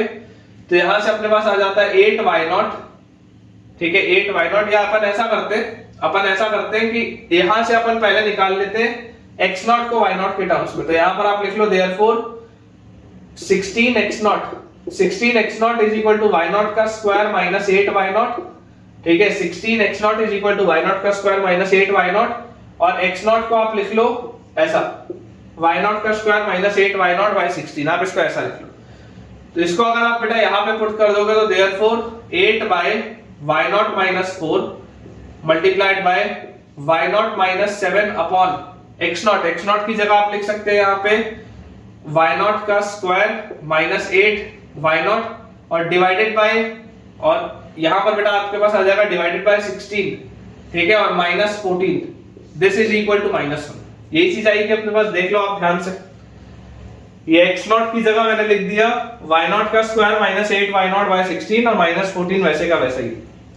तो यार यहां से अपने पास देखो क्या बन जाता है बेटा, यहां से अपने पास ये चीज आ जाती है 8y0 माइनस 7 × 8 is 56, ये दोनों का आ गया मल्टीप्लिकेशन इज इक्वल टू, ये पूरी चीज जब उधर जाएगी तो minus times of y0 - 4 minus times of y0 - 4 multiplied bye, ये दोनों को अगर आप मल्टीप्लाई करेंगे तो y0 का स्क्वायर माइनस 8y0 y0 का स्क्वायर माइनस 8y0 और 16 × 14, तो 16 × 10 is 160 और 16 × 4 is 64, तो 160 और 64 is 224, ठीक है ना, 160 और 64 आ जाएगा 224, तो -224 बाय 16, ये अपने पास बच्चों चीज आएगी पूरी की पूरी, फाइनली ये चीज आएगी। और इसको भी अपन अगर चाहे तो बेटा थोड़ा सा और सिंपलीफाई कर सकते हैं कि 16 को भी आप इधर मल्टीप्लाई कर दो और पूरा का पूरा आप इसमें क्यूबिक बना लो y0, ठीक है। तो अगर अपन एक क्यूबिक बेटा यहाँ पर इसको सॉल्व करके बनाए तो 16 × 8 बेटा अपन जब करेंगे तो 10 8 = 80 और 8 6 = 48, तो 80 और 48 अपने पास आ जाएगा 128, तो दिस विल बी 128 y0 सबसे पहले, और फिर 16 इससे मल्टीप्लाई होगा तो 16 × 6 is 96, तो 6 कैरी 9 और 16 × 5 होता है बेटा 80, तो 80 और 9 is 89, तो -896 दिस इज इक्वल टू, अब y0 is y0 स्क्वायर से मल्टीप्लाई होगा तो y0 क्यूब बनेगा विद अ माइनस साइन, तो माइनस y0 क्यूब, फिर y0 और minus 8y0 will be -8y0 का square with a minus sign, तो +8y0 का स्क्वायर, फिर y0 और -224 is -224y0 with a minus sign, तो +224y0, फिर ये -4 और माइनस तो +4, तो 4 × y0 square is +4y0 square, फिर +4 × ये इज तो -32y0 और +4 × ये अगर आप करेंगे तो 24 × 4 96 896 -896, ये बेटा अपने पास चीज आएगी। तो यार देखो ये -896 और -896 तो कैंसिल आउट हो रहा है, पूरे को अगर आप एक साइड लेके आए तो आपके पास आ जाता है y0 का क्यूब सबसे पहले, उसके बाद स्क्वायर वाले बेटा जो टर्म्स है तो 8y0 का स्क्वायर और 4y0 का स्क्वायर, दिस इज 12y0 का स्क्वायर, यहां आया तो -12y0 का स्क्वायर आपके पास आ गया, और उसके बाद 224y0 -32y0, तो यार 224 में से सबसे पहले तो 24 हटा दो तो 200 और फिर 8 और हटा दो तो 192, तो ये यहां पर बचेगा 192y0, इधर आएगा तो 128 -192, तो 128 -192 मेरे ख्याल से बेटा आ जाएगा 4 अगर करोगे तो 132 और 192 है तो 64, तो -64y0 आएगा। थोड़ा सा देखो डायरेक्टली लिख रहा हूं, थोड़ा सा कैलकुलेशन हो रहा है लेकिन कोई दिक्कत नहीं, ये आपके पास चीज आएगी। अब क्लियरली आपको दिखाई दे रहा है कि है क्यूबिक, लेकिन पूरे में से y0 तो कॉमन निकलता है, तो y0 बाहर निकालो और अंदर आप लिख लो इसको y0 का square -12y0 -64 is equal to 0, ये आप लिख सकते हैं।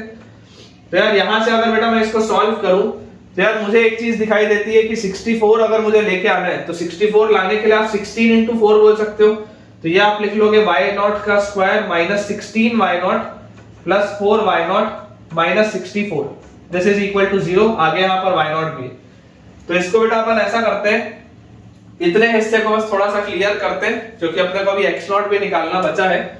तो यहां से आपके पास आ जाता है, इधर में मैं सॉल्व करता हूं तो y0 मल्टीप्लाइड बाय, अंदर अपने पास आ जाएगा बेटा y0 माइनस 16 और मल्टीप्लाइड बाय y0 प्लस 4, ठीक है, y0 plus 4, this will be equal to 0।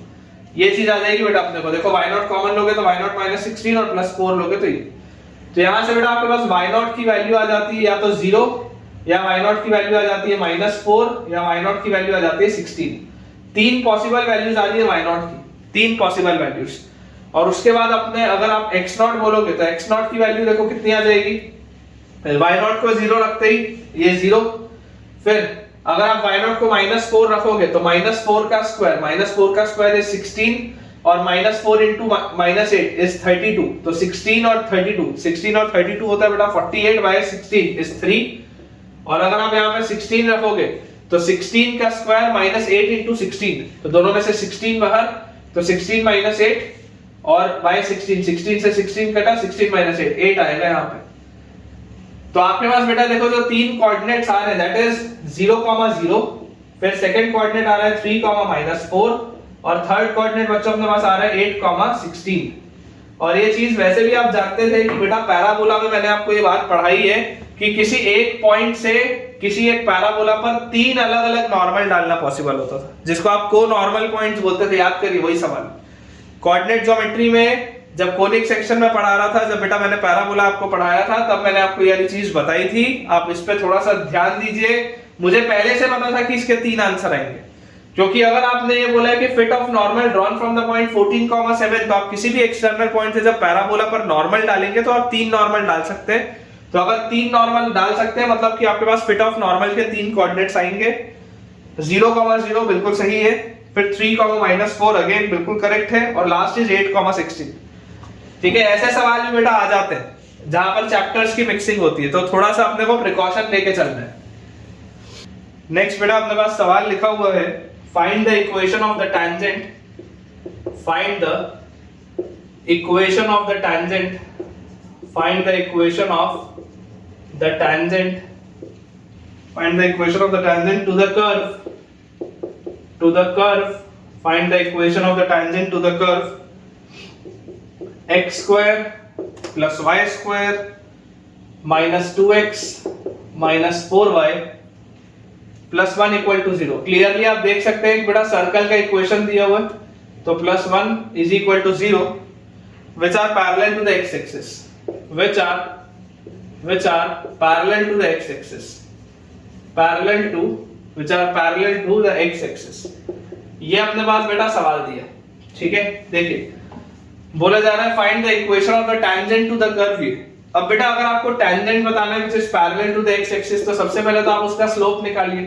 तो कर्व आपके पास दिया है x² + y² - 2x - 4y + 1 = 0। अगर आप इसका स्लोप निकाल लें तो स्लोप क्या होगा, स्लोप निकालने के लिए आप इसको डिफरेंशिएट करेंगे तो 2x + 2y y' - 2 - 4y' = 0 आएगा। कांस्टेंट टर्म का डिफरेंशिएशन तो खत्म हो जाएगा।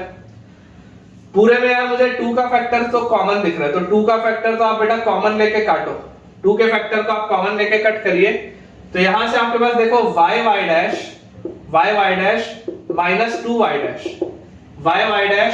2y', इसकी वैल्यू क्या आ जाएगी, इसकी वैल्यू आ जाएगी 1 - x के बराबर, दिस विल बी 1 - x।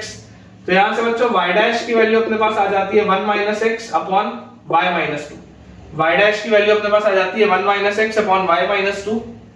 और ये आप कौन से पॉइंट पे डाल रहे हैं, आपको बेटा ये point let us say this is x1 y1, मेरे को नहीं पता ये पॉइंट कौन से होंगे, but let us say this is x1 y1। ठीक है, find the equation of the tangent to the curve which are parallel to the x axis. तो किसी x1 y1 पे आपने ये डाला। अब आपको बेटा ये बात समझने की जरूरत है कि देखिए अगर आपने सर्कल पर टैंजेंट डाला है और आप अगर ये कहते हैं कि it should be parallel to x axis, तो x एक्सिस के पैरेलल मतलब क्या होता है बेटा, इनका जो स्लोप होगा, इनका जो स्लोप होगा बेटा दैट विल बी 0। तो यार अगर स्लोप की वैल्यू 0 आनी चाहिए मतलब कि x1 की वैल्यू 1 होनी चाहिए। सोच के देखो, ये 1 माइनस x1 की वैल्यू 0 होगी, और अगर 1 माइनस x1 की वैल्यू 0 होगी तो x1 की वैल्यू 1 होगी। ये बात आती है समझ में। ऑल्सो आपको क्या पता है, also x1 y1 satisfies this curve, तो ऑल्सो x1 y1 जो भी पॉइंट होगा वो इस सर्कल को तो सेटिस्फाई करेगा ही, तो also x1 y1 satisfies x square plus y square minus 2x minus 4y plus 1 equal to 0। तो जैसे आप इसे बच्चों ये पुट करेंगे, दिस विल बी x1 का स्क्वायर प्लस y1 का square minus 2x1 minus 4y1 plus 1 equal to 0। ये सेटिस्फाई करना चाहिए, और x1 का वैल्यू आपके पास 1 आ चुका है, तो 1 प्लस y1 का स्क्वायर माइनस 2, ठीक है, x1 का वैल्यू अपने पास 1 आ गया, और minus 4y1 plus 1 is equal to 0। तो यहां से अपने पास आ जाता है y1 स्क्वायर माइनस 4y1, और ये बेटा देखो 1 और 1 2 और माइनस 2 खत्म, तो दिस इज इक्वल टू 0। तो यार y1 की वैल्यू आएगी 0 या y1 की वैल्यू आपके पास आएगी 4, ठीक है, y1 की वैल्यू आएगी 0 या y1 की वैल्यू आएगी 4। मतलब कि ये जो दो पॉइंट्स आपके पास आ रहे हैं बेटा, ये जो दो पॉइंट्स आपके पास आ रहे हैं वो दो पॉइंट्स आ रहे हैं इधर 1,0 या आपके पास ये आ जा रहा है 1,4, ये आपके पास ये दो पॉइंट्स आ जा रहे हैं, और आपको बोल रहे हैं that this is parallel to x axis, this is parallel to x axis, ये आपकी x एक्सिस है। तो अगर बेटा ये line parallel to x axis है, तो पैरेलल टू x एक्सिस तो क्या होती है line, y minus y1 is equal to slope which is 0 into x minus x1। तो यार y की वैल्यू y1 ये होगी ना आपकी लाइन, तो स्ट्रेट लाइन तो यही होगी आपकी, देख लो पैरेलल टू x एक्सिस अगर आप बोल रहे हो तो y minus y1 is equal to slope into x minus x1, तो ये 0 से ये तो खत्म हो गया, तो y इक्वल टू y1 आपका आंसर होना चाहिए। मतलब कि जो आपके बेटा दो स्ट्रेट लाइन होंगी, पहली स्ट्रेट लाइन होगी y is equal to y1 की जगह 0 and y is equal to y1 की जगह 4। तो y इक्वल टू 0 तो बेटा x एक्सिस ही होती है, y इक्वल टू 0 तो x एक्सिस ही होती है। मतलब कि ये तो यार यही वाली लाइन आपकी x एक्सिस आ गई, यही वाली लाइन आपकी x एक्सिस आ गई, और दूसरी लाइन कौन सी आ गई, दूसरी लाइन अपने पास आ गई y इक्वल टू 4, और ये दोनों लाइंस का स्लोप क्या आएगा, 0 आ जाएगा, ठीक है। तो y equal to 0 means x axis, ये एक लाइन है, और दूसरी लाइन अपने पास आ जाती है बच्चों y इक्वल टू 4, बिल्कुल सही। नेक्स्ट बेटा अपने पास लिखा हुआ है question, find the equation of the tangent, find the equation of the tangent, find the equation of the tangent to the curve, find the equation of the tangent to the curve under root x plus under root y is equal to under root a. Find the equation of the tangent to the curve under root x plus under root y is equal to under root a at x naught y naught, at x naught y naught, and show that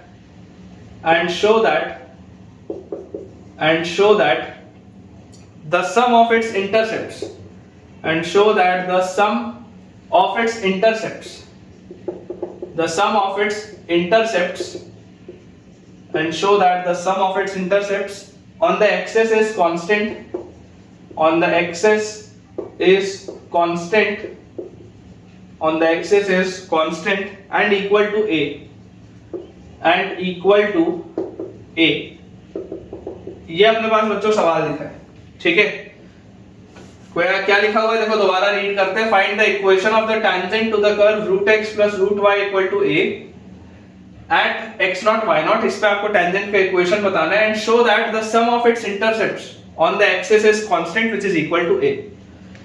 तो बेटा अगर अपन इसको solve करें तो यहां पर अपने पास देखो क्या आ जाता है, टेंजेंट का अगर आपको इक्वेशन लिखना है x नॉट y नॉट, तो सबसे पहले तो आप कर्व लिख लो root x plus root y equal to root a लिखा हुआ है। स्लोप क्या आएगा अपना, तो स्लोप निकालने के लिए आप इसको डिफरेंशिएट करोगे, तो डिफरेंशिएट करोगे तो रूट x का 1/2 रूट x, फिर रूट y का 1/2 रूट y इनटू y का y dash is equal to 0, यही आएगा आपके पास।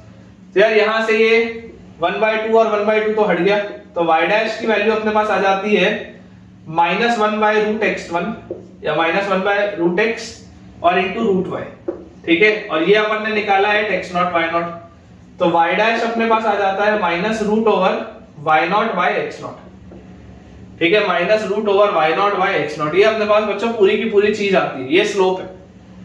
तो इक्वेशन ऑफ टेंजेंट क्या होगा, इक्वेशन ऑफ टेंजेंट अगर हम देखें तो equation of tangent will be y minus y naught is equal to slope मतलब minus root y naught by x naught into x minus x naught, ये आएगा अपने पास।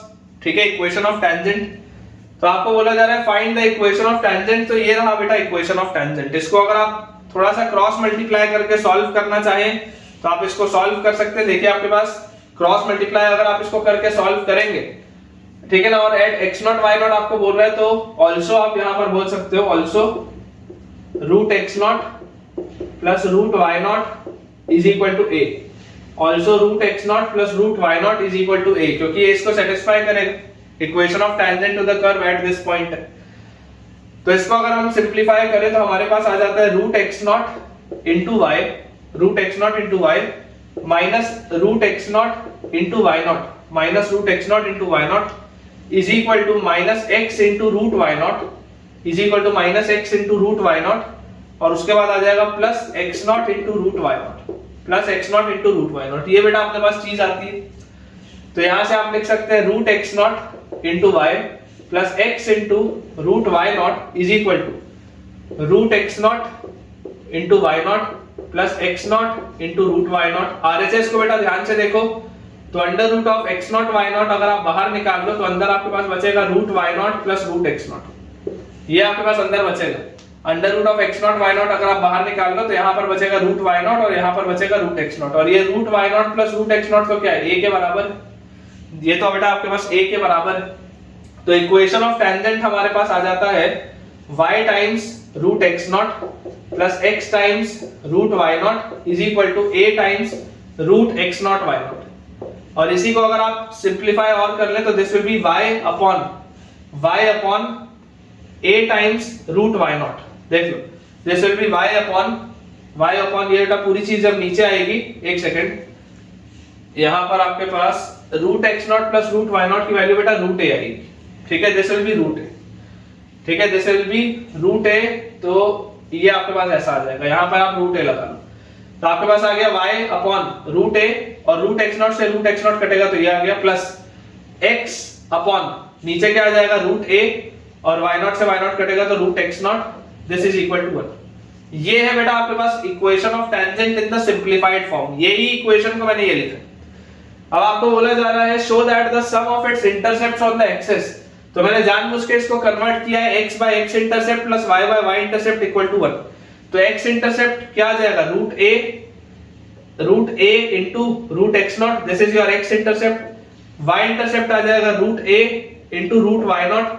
ठीक है, दिस इज क्या लिखा है, show that the sum of its intercepts on the axis, ये इसके एक्सिस पे इंटरसेप्ट्स का सम है। तो यहां से रूट a बाहर, अंदर क्या आ गया root x naught plus root y naught, and root x naught plus root y naught किसके बराबर होता है, रूट ए के। तो ये देखो पूरी चीज आ गई ए के बराबर, this is constant and equal to a. यही चीज बेटा आपको मुझे इसमें समझानी थी। ठीक है, तो इक्वेशन ऑफ टेंजेंट जो हमने निकाला है वो बिल्कुल बेटा अपन ने सही तरीके से निकाला है, इक्वेशन ऑफ टेंजेंट, और फाइनली जो सम ऑफ इंटरसेप्ट्स आएगा that will be equal to A.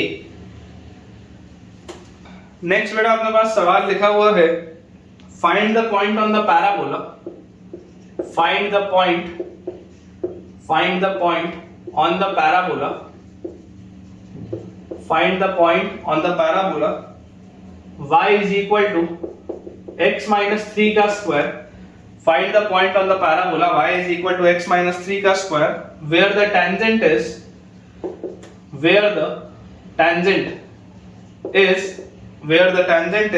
parallel to the line, where the tangent is parallel to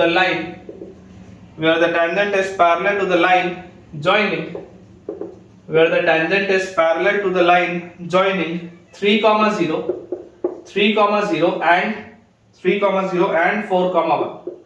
ये बच्चों अपने पास सवाल है। ठीक है, बस 2-3 सवाल और करेंगे फिर आज का लेक्चर अपना एंड अपन करेंगे बेटा। तो लिखा हुआ है find the point on the parabola y equal to x minus 3 का square where the tangent is parallel to the line joining this point. तो अपन मान लेते हैं let the point on the parabola be, let the point on the parabola be x not y naught, let the point on the parabola be x not y naught. अपन बच्चों इस point को मान लेते हैं x नॉट y नॉट। ठीक है, तो आपको बोला जा रहा है which is parallel to this line, तो इस लाइन का स्लोप क्या होगा, which is parallel to the line joining this, तो इसका स्लोप क्या होगा, इसका स्लोप बेटा अगर आप निकालोगे तो इसका स्लोप आ जाएगा y2 minus y1 upon x2 minus x1।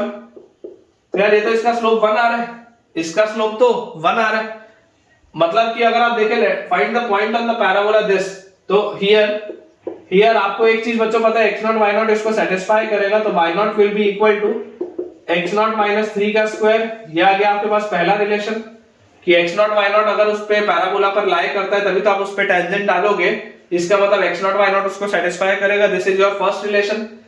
और अगर हम बात करें टेंजेंट की तो स्लोप क्या आ जाएगा, यहां से स्लोप अगर आप निकालने का प्रयास करें तो आपके पास आ जाएगा dy by dx is equal to 2 times of x minus 3, अंदर घुसोगे तो differentiation of x will be 1, और ये स्लोप आपको निकालना है एट x0 y0। ठीक है, ये स्लोप हमको निकालना है एट x0 y0, तो ये अपने पास आ जाएगा ट्वाइस ऑफ x0 माइनस 3, और ये स्लोप किसके बराबर होना चाहिए, 1 के बराबर आना चाहिए। ठीक है, ये स्लोप 1 के बराबर आना चाहिए, तो यहां से अपने पास x0 माइनस 3 की वैल्यू आ जाती है हाफ, और x0 की वैल्यू आ जाती है 3 प्लस हाफ मतलब कि 7/2। x0 की वैल्यू आ जाती है 7/2, और जैसे बेटा आपके पास x0 की वैल्यू आ गई 7/2, तो y0 क्या आ जाएगा, y0 विल बी 7/2 माइनस 3 का होल स्क्वायर, तो दिस विल बी 1/2 का स्क्वायर मतलब 1/4, ये आएगा y0। तो आपके पास बेटा जो कोऑर्डिनेट आएगा that will B 7/2 comma 1/4। Final answer बच्चों आपके पास जो आ जाएगा दैट विल बी 7/2 कॉमा 1/4। ठीक है, चलिए अगला सवाल देखते हैं। नेक्स्ट बेटा अपने पास क्वेश्चन लिखा हुआ है find the equation of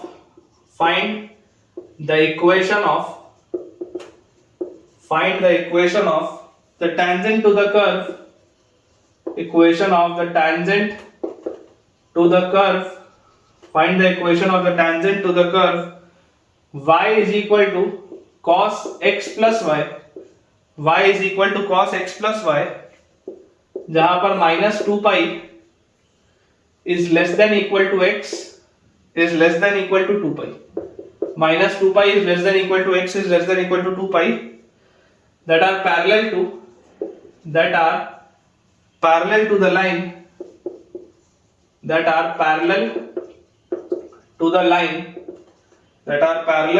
line x plus 2y equal to 0। ठीक है, ये अपने पास बेटा सवाल है, बोला जा रहा है find the equation of the tangent to the curve this, जहां पर x का मूवमेंट यहां से यहां हो रहा है, that are parallel to the line. ये अब इसके पैरेलल आपको बच्चों उस कर्व पे टेंजेंट डालना है, तो यार इसका स्लोप क्या है, x plus 2y equal to 0 जो लिखा हुआ है, इसका स्लोप अगर आप देखोगे तो इसका स्लोप आपके पास आ जाएगा माइनस हाफ, इसका स्लोप आपके पास आ जाएगा माइनस हाफ, और जो कर्व आपके पास दिया हुआ है that is y is equal to cos of x plus y। तो यार अगर ये वाला मेरे पास कर्व है, find the equation of the tangent to the curve this. अब इस कर्व पे अगर मैं बेटा टेंजेंट डालना चाहता हूं और मुझे इसमें फिलहाल x0 y0 पता नहीं कि कौन से पॉइंट पे डालना है, तो let the point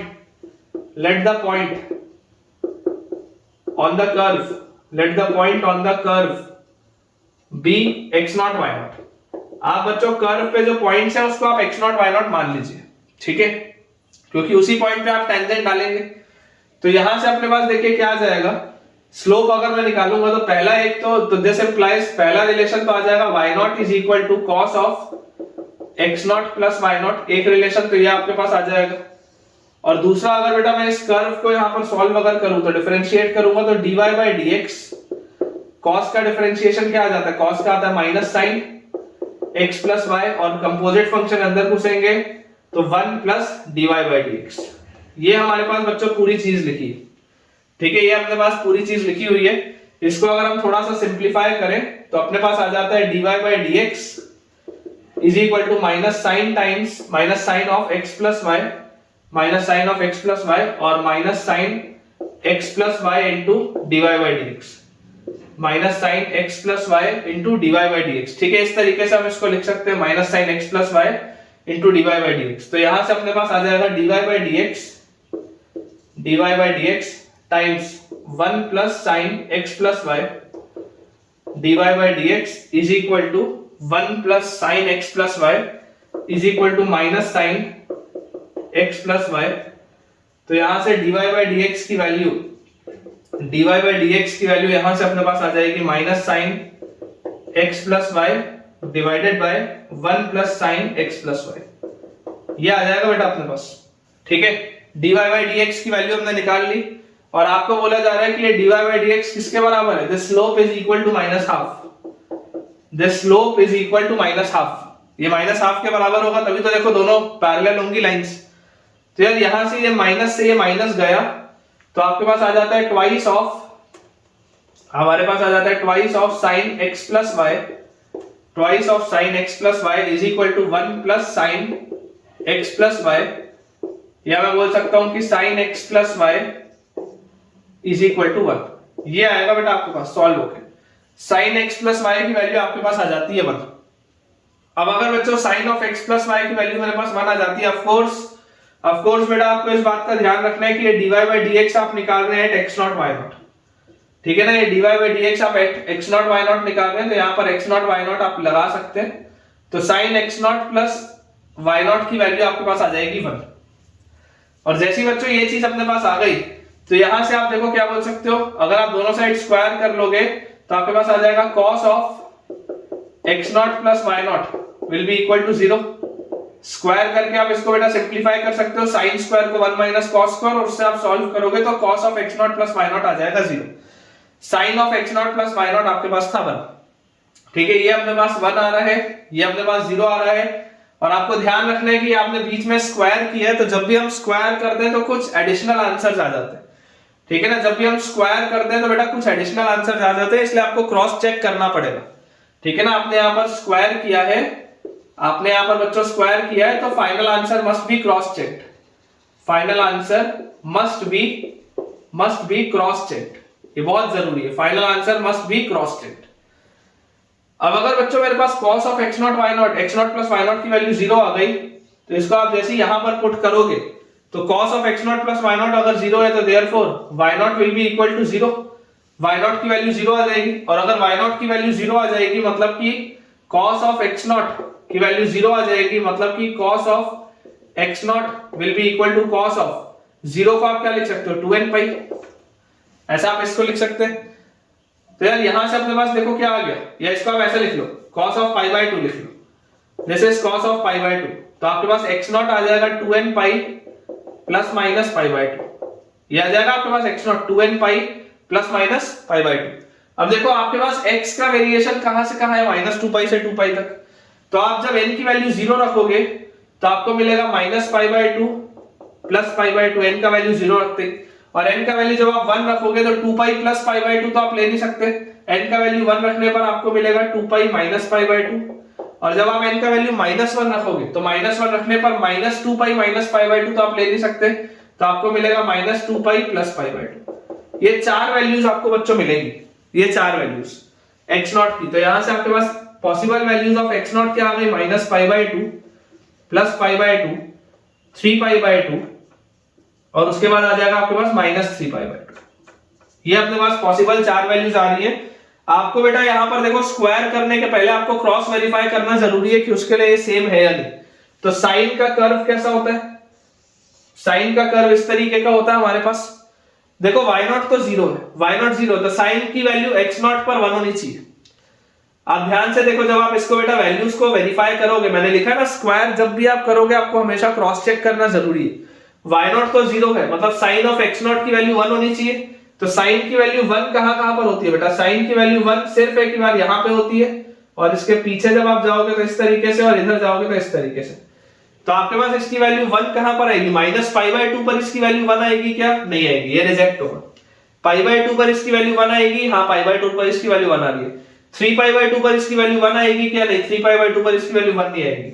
minus 3 pi by 2, तो माइनस 3 पाई बाय 2 पर इसकी वैल्यू 1 आ रही है, मतलब कि x नॉट की आपके पास दो ही वैल्यूज है, y नॉट की वैल्यू बच्चों 0 है और x नॉट की आपके पास दो ही वैल्यूज आ रही है। तो फाइनल अगर आप देखेंगे तो जो कोऑर्डिनेट्स आपके पास आ रहे हैं वो कोऑर्डिनेट्स क्या क्या आ जा रहे हैं, x नॉट की वैल्यू पाई बाय 2 और y नॉट की वैल्यू 0 एंड एक्स नॉट की वैल्यू -3π/2 एंड y नॉट की वैल्यू 0। ये हमारे पास चीज आ जा रही है। अब बोला जा रहा है find the equation of tangent to the curve that are parallel to this line. तो इक्वेशन ऑफ टेंजेंट क्या होगा, y minus y1 is equal to slope into x minus x1। ये आ गई पहली लाइन की टेंजेंट। पहले लाइन का equation solve करके आप इसको सिंपलीफाई कर सकते हैं। और दूसरा आ जाएगा y minus y1 is equal to slope into x minus x1 की जगह आप यहां पर लिख सकते हैं +3π/2। ये आपके पास बेटा दो आंसर आएंगे। ये पहला आंसर है, सिंपलीफाई कर लो, और ये दूसरा आंसर है, आप चाहो तो इसको भी सिंपलीफाई कर सकते हो। ठीक है, चलो मैं कर ही देता हूं आपके लिए सिंपलीफाई इसको। तो आपके पास आ जाएगा 2y और उसके बाद यहां पे -x से उधर आएगा तो +x, तो +x और इज इक्वल टू ये 2y हो गया और -x उधर आएगा तो +x इज इक्वल टू π/2। ये अपने पास आ गया पहला एक रिलेशन। और यहां से आप देखोगे तो 2y + x, दूसरा आ जाएगा 2y + x, 2y और +x इज इक्वल टू -3π/2। ये दो रिलेशन आएंगे बेटा। This is your answer. अच्छा सवाल है ये भी, इसमें मैं आपको स्टार लगा देता हूं। ठीक है, बढ़िया बढ़िया सवाल है बच्चों। आज का लेक्चर लास्ट है टेंजेंट नॉर्मल का, इसलिए मैं आपको कुछ शानदार सवाल इसमें करवा रहा हूं। तो एक बार अपन अपना आंसर चेक भी कर लेते हैं। तो अपने पास आंसर लिखा हुआ है बच्चों 2x + 4y - π = 0। बिल्कुल सही है। देखो 2x + 4y - π = 0, बिल्कुल सही है। और फिर लिखा है 2x + 4y - 3π = 0। तो 2x + 4y - 3π = 0। ठीक है, बिल्कुल सही है बेटा। चलिए अगला देखते हैं। अगला बेटा अपने पास सवाल लिखा हुआ है a man 1.6 meters high, a man 1.6 meters high walks at the rate of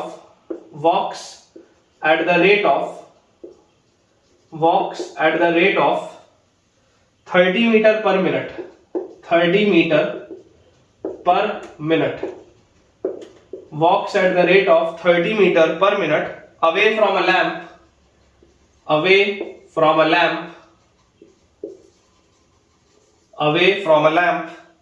which is 4 meter,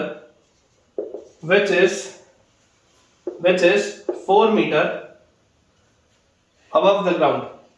ठीक है, ऐसे वाले बेटा सवाल अपने पास एनसीईआरटी में होते थे, which is 4 meter above the ground। How fast does the man's shadow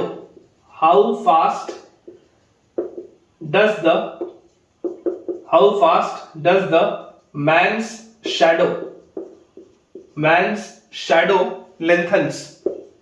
ठीक है, ये अपने पास बच्चों सवाल है, how fast does the man shadow lengthens. मैं आपको इसका फिगर बेटा बना के दिखा देता हूं। इसमें बोला क्या है, a man 1.6 metre high walks at the rate of 30 meter per minute away from a lamp which is 4 meter above the ground। ये आपके पास ग्राउंड लेवल है। इस ग्राउंड लेवल पे यहाँ पर आपके पास एक लैंप है जिसकी हाइट है 4 मीटर, और यहाँ पर बेटा एक आदमी है जिसकी हाइट हमारे पास है 1.6 मीटर। ठीक है, और आपको बोला जा रहा है कि ये आदमी आगे बढ़ रहा है, ये आदमी लैंप पोस्ट से दूर जा रहा है। तो man 1.6 metre high walks at the rate of 30 metre per minute. इसकी जो स्पीड दी हुई है आपको दी हुई है 30 मीटर पर मिनट। इस स्पीड से आगे बढ़ रहा है away from a lamp which is 4 meter above the ground। how fast does the man's shadow lengthens। तो इसका देखो शैडो जो होगा, इसका शैडो कैसा बन रहा होगा। ये अगर आपके पास बेटा ये है तो इस तरीके से आपके पास इसका शैडो आ रहा होगा। ठीक है, ये इसका बेटा देखो मैं यहाँ पर नेमिंग कर देता हूं। ये AB is the lamp post, CD is the man और ये E है। तो बेसिकली लेंथ ऑफ शैडो जो होगा, लेंथ ऑफ शैडो, तो लेंथ ऑफ शैडो यहां पर होगा बेटा DE। Length of shadow will be DE। ये आपके पास लेंथ ऑफ शैडो होगा। यहां पीछे से रोशनी आ रही होगी तो इसकी शैडो इधर बन रही होगी, और इसको मैं बोल देता हूं स्मॉल l। तो आपको बोला जा रहा है how fast does the man shadow lengthen. तो dl/dt आपसे पूछा जा रहा है। ठीक है, ये रेट मेजर वाला बच्चों सवाल है, रेट मेजर वाला। तो dl/dt हमसे पूछा जा रहा है। अब समझने वाली बात है कि देखो अगर ये आदमी यहां से x दूरी पर था, किसी इंस्टेंट पर अगर ये आदमी यहां से x दूरी पर था, तो dx/dt जो उसकी स्पीड होगी, dx/dt rate of change of distance या displacement with respect to time, ये आपको दिया हुआ है 30 मीटर पर मिनट। ये आपको दिया हुआ है 30 मीटर पर मिनट, और मैन की हाइट है 1.6 मीटर, और आपके पास ये जो अपना लैंप पोस्ट है उसकी हाइट है 4 मीटर। तो यार मुझे इस तरीके के सवालों में याद है कि सिमिलैरिटी ऑफ ट्रायंगल्स का कंसेप्ट लगता था कि ये जो छोटा वाला ट्राइंगल CDE है, this will be similar to बड़ा वाला triangle ABE। CDE will be similar to बड़ा वाला ट्राइंगल ABE। तो हमारे पास यहां से क्या आ जाएगा, CD by AB, CD by AB will be basically DE by BE, DE by BE, ये आ जाता है अपने पास DE by BE। तो बेटा आप इस बात को समझिए कि यार यहां से आप क्या बोल सकते हैं, CD कितना है 1.6 डिवाइडेड बाय AB कितना है 4, DE अपने पास कितना है, DE is basically DE is L and BE is x plus L। ये अपने पास बच्चों चीज दी हुई है। तो मुझे यहां से क्लियरली दिखाई देता है कि 1.6 into x plus l is equal to 4l। और अगर आप इसको डिफरेंशिएट कर दें तो 1.6 into dx by dt plus dl by dt will be equal to 4 into dl by dt।